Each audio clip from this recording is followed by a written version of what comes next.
Enshrouded is a survival crafting RPG game that released last week on Steam. Now, I don't like seeing ads of games that this meets this advertising, but the best way to describe Enshrouded is it is like Valheim mixed with Dark Souls. Now, before we jump more into this, I have to preference this by saying that Enshrouded is still in early access, so everything that I'm going to talk about is in the initial form. Obviously, some things will change as the developers address them, but this is my first impressions of the game so far. Enshrouded released within a week of Palworld, so it is not the only game within that week to kind of creep on copyright infringement. While in Palworld we're getting close to Pokemon, Enshrouded we're getting close to Dark Souls, so we are not the Unkindled or the Kindled, we are the Flameborn. But basically the game has quite a unique mechanic, or at least for my sake, where I've played a lot of games like Valheim, V-Rising, and all the Dark Souls, although I haven't stepped into Elden Ring just yet. I'll still get into that. I have a little bit of exposure to these sorts of games. In fact, I really do enjoy crafting survival games, and I like especially the mechanics of Enshrouded, where like Valheim you can play on your own world and then you can always join friends on their worlds and then obviously bring your character across, which I really do enjoy. So being Flameborn gives us resistance to the shroud. The shroud is basically a fog that's encroaching onto the land. Some places it's quite weak and in some places it's incredibly strong, meaning it will kill you very quickly. If you stay in the shroud too long, you basically die. So this kind of gives us a unique gameplay mechanic where you kind of have a time limit that you can spend inside of the shroud slash the fog, which makes it quite fun because there's the stress of not just accomplishing your tasks or your quests, but also an overarching sense of dread of your time running low that you can spend in the shroud, meaning that you either have to exit the shroud or try and get ways to resist the shroud further. And that's as far as I want to kind of try explain lore and story wise, because I really don't want to spoil anything for anyone who wants to check this game out. Now let's touch on a few aspects. Firstly, base building. The crafting part of this game, initially it underwhelmed me quite substantially. I feel like the snapping was a bit loose, quite hard to build a really nice base. Although obviously these are things they will probably just touch up in a few more patches. So as you start with most games as well, you have quite a limited building supply, but you get more and more options as you progress and unlock new materials, especially when you unlock one NPC who's quite dedicated to helping you craft and make your base look really good. So in terms of the base building, I think it's actually fairly good. I definitely don't think it's at Valheim level just yet, but it is better than a lot of other games that I have played recently. And yeah, you definitely have a lot of area to build in, and also you can have multiple bases, which make it quite nice that you can have different styles and different areas. As you play and progress, you will have to unlock and save NPCs that you can basically bring back to your bases, and once you have these NPCs, they give access to new things like kilns, forges, things like this, so that you can craft.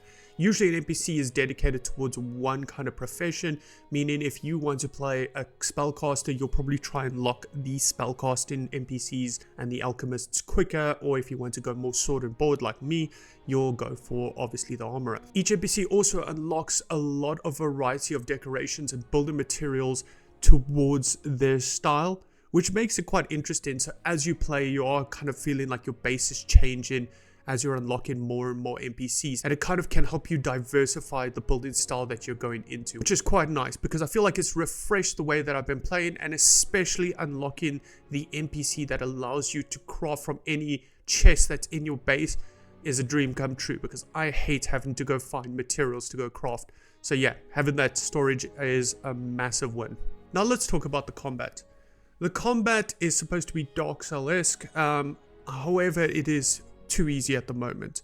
Way too easy. In fact, playing with a board basically means you can negate almost all damage, meaning there's not really any threat in the environment. I definitely think they should put some sort of a stamina cost, or maybe not 100% block, which will make it a little bit more scary, because you can basically go into a fight, tank like 8 enemies that are supposed to kill you, and then just block all their attacks and just kind of hit every now and then. So as long as you got patience, you're pretty much unkillable. Meaning that the game isn't really Dark Souls-esque, because you don't really fear anything.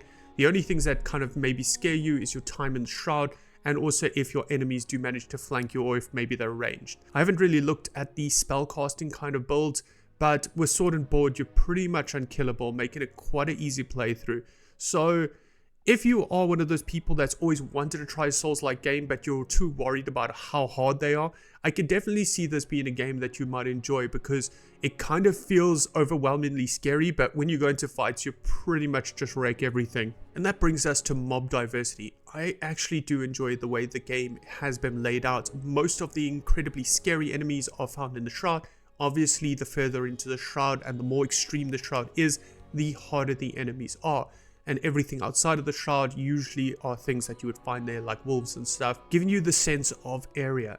Generally at night, sometimes you'll get wandering packs of monsters coming out of the Shroud, and that's also quite a nice touch. I do think that they've done really well with the kind of layout and the biome diversity of each area. You've got certain unique mobs in certain areas, which I think is quite a good touch. It definitely feels like they put some thought into that at least. Now let's talk about what the world looks like. The world is actually quite beautiful. I do enjoy the open-ended area kind of feel to it. I imagine that's what Elden Ring's like, where basically you can just go wherever you want to. Now, obviously there are different levels to the enemies, but it doesn't really seem to ramp up. I pretty much have the same difficulty defeating a level 3 to a level 9 and so on and so forth. But I do enjoy the fact that it is pretty much an open map. Obviously there are some bottlenecks that you might have to go through, but it allows you to explore and engage in the world the way you want to. If you want to head towards one quest, you can do that. And especially the way the fast travel system is designed in the game, it allows you to go to central points and then diversify and explore from there. So that gives you a lot of freedom to play the game the way you want to, which is actually really nice. And with that being said, the fast travel system probably makes the game even easier, because this basically allows you to fast travel as long as you're not in Shroud and not being hit by combat. So what this means is you can pretty much go from a central point, explore all the way to the most remote part of the map as possible, and then just teleport back to your base. You don't need to be at a shrine to teleport to another one. You can teleport from anywhere as long as you're not in Shroud. And that brings us onto the skills and trade points. I did not really feel the effect of the skills and trade points. Obviously, I could see my health going up, and the more health you have, again, the more invincible you feel. And I pretty much went straight into warrior, slightly through tank because I wanted some tankiness early game, and then I kind of realized that was redundant because we pretty much can't die with the shield. So I guess if you want a more extreme playthrough, maybe using a two-hander or spellcasting or a bow might be the way to go. But on a solo playthrough, obviously going sword and board, extremely safe. The only skill that was kind of active was one where if I parried enough and blocked enough and filled up the meter, I got to basically do an execute move, which would do a large amount of damage. But with that being said, I think the positives in that is that you can respec for very little cost. I also do like the enhancing system that they have in the game, the salvaging system for weapons that you collect, as well as a lot of the base design elements that they put into the game. So these are all big positives for me. Now let's talk about the online play. I did not try a public server, so I can't really comment too much on that, but I tried to play with a friend on his world. Now he made his own server and we tried to play on that, and it was unplayable. The game at the moment doesn't seem very well optimized. Even in the single player, it seems a little bit jaggy at some point. But when trying to play on his server, it was literally unplayable. I just kept dying. I couldn't even grapple hook to points. I kept like grapple hooking, and I didn't have the glider at the time because I built the grapple hook first, and I would just fall to my death and lose all my equipment. And yeah, I think that it is early access one, so we don't expect too much, but I definitely think that if you're looking for a game to play with a lot of mates like Valheim, things like that, you might want to wait a little bit on this, just to let it optimize a little bit better before committing or getting your own server. However, perhaps I'm completely wrong. Perhaps if you have a dedicated server, paid server or something, maybe it's completely fine. But I like the fact, like I said before, where you can have your solo experience playing your own world and then join mates later on, maybe when they do stabilize this. The only downside to this is that progression of quests is server wide. So if someone's done a quest and you join their server, you can't complete that quest because it's already done. That's, I think, something they probably will address and change, but yeah, a little bit not great. So in summary, I think that Enshrouded is quite a fun game. If you take it as a solo RPG, play through it just for the story, the fun, maybe a slight bit of challenge for those who maybe think that Dark Souls is too hard, and just want to play a game that kind of makes you a little bit scared and nervous at points when it's completely dark at night, or when you're in the Shroud and your time is ticking down, it does give you a bit of a blood rush to try and get through some objectives. With that being said, I definitely think there are quite a lot of downsides. I think the game is too easy. Perhaps a difficulty scale or slider would be great. I definitely think it needs a lot more optimization. I think the NPCs maybe need a little bit more AI so that they can kind of like react better and move around obstacles a bit better. And obviously I think that they need to work a little bit more on their base building crafting side. If that can just kind of give us a bit more unique gameplay styles and designs, I think that they're on for a really good game. I definitely think Enshrouded is a really fun game to play. Maybe could be up there with Valheim in time, and unfortunately I think it just came out at the wrong time, about 4 or 5 days before Power World dropped. Otherwise I think they would probably have a lot more player base trying the game out, giving feedback, and obviously enjoying it. As always, thank you so much for watching the video. If you enjoyed the video, please give it a like and a subscribe. It really just helps the channel grow and stay alive.